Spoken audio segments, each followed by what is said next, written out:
This is a presentation by the group Risk Takers for the case of Bicker AG, who is looking to expand to Latin American markets. For a large retailer, we anticipate that Bicker AG will have five major objectives, which are expansion into the new markets, cost optimization, management of supplier network, and delivery of a mass customer experience coupled with offering competitive pricing. To make a decision regarding which market Bicker should enter, we decided to look at what the risk appetite was. In order to do so, we analyzed the political and B&E risk of the home market, the leading markets of Germany and the UK, and the markets in which they made significant investments in. On comparing these with the seven countries in question, we decided that Mexico, Brazil, and Uruguay came closest to matching Bicker's risk appetite. From a macro perspective, Brazil and Mexico are highly populous nations, while Uruguay is sparsely populated, which is an important factor for Bicker to consider. In terms of the current grocery retail market, Mexico is highly saturated. The market in Brazil is dominated by three players, leaving room for another to enter. Similarly, Uruguay has just two local grocery chains that dominate the market. Through the case framework, we'll be tackling just the political and B&E risk for question 1. However, we will complete the framework by including cultural and geographic risk in question 3.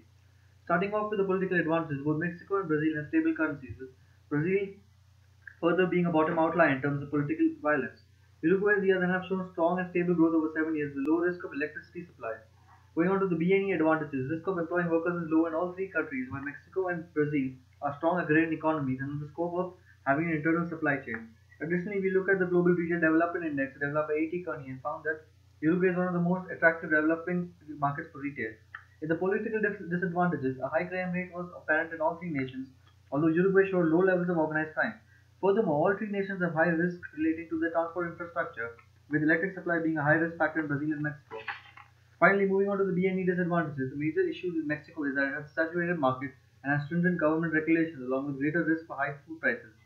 Uruguay has high inflation risk and a disadvantage of not being a very large economy. Brazil, on the other hand, has high risk relating to government regulations and custom procedures. Having done a risk analysis in the risk room, it was essential that we perform a risk assessment to assess the relative importance of each risk to the organization. A tool that came in handy was the Tara model, which looks at the likelihood of occurrence of each risk and the impact of this risk would have on the achievement of Bicker's goals. The risk map, as shown in the slide, shows the risks such as burden of government regulation are high enough to stifle the achievement of the goals. Subsequent to the risk assessment, we performed an alignment of these goals to the core objectives of Bicker AG. The objective of this exercise is to identify the areas that Bicker AG needs to focus on. Having done these exercises, how do we mitigate these risks?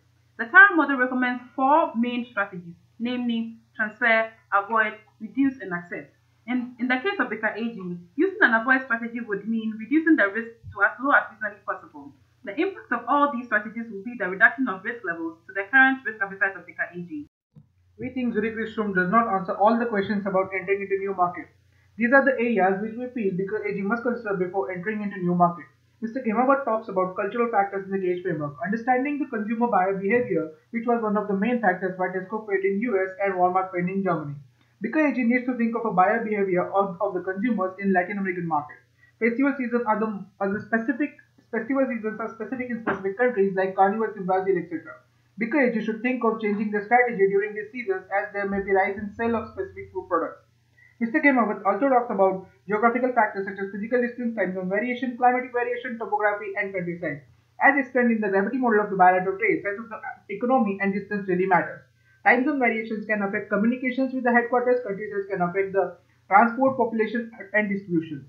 Other than these factors, Bicker AG should also think of break-even time in the business.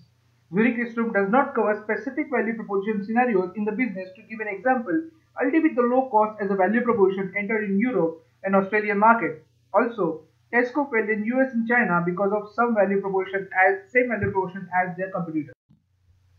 Going back to the cage framework, Mexico and Brazil have the advantage of a wide coastal line that can be used to facilitate shipments by sea. Again, it is seen that Uruguay has a good global peace ranking index, only 8 places below Netherlands, as well as high urbanization rate and a good climate. Additionally, Brazil has a history of having been colonized by the home market Netherlands, thus a potential to have similar laws and regulations. In terms of other factors which appear unfavorable, Mexico and Brazil appear to have rather low global peace indices of 138 and 91 respectively. In terms of transport infrastructure ranking, Mexico and Brazil rank high with respect to the home markets. Due diligence needs to be done to reassess all disadvantageous cultural and geographical differences. In addition to the cultural factors already mentioned, Hofstede, identified certain cultural factors peculiar to specific countries. These are national cultures that determine the way people behave, their values and beliefs. These national cultures are bound to affect the organizational culture. Key among the cultural factors identified by Hofstede that should be considered by Bicker AG are power distance, individualism, uncertainty avoidance. As seen from the graph, these factors show a vast difference between the existing and the selected new markets. Understanding these differences is crucial for the right management styles and decisions. Considering the opportunity of Bicker AG in Asian markets, we have come up with following countries.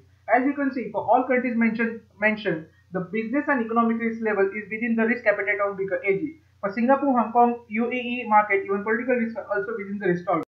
So, in summary, through analysis, we think that the risk room provides most of the information to start a business in a new country for a company. However, there are some aspects like cultural and geographical factors of which company needs to think of while entering into new markets. Thank you.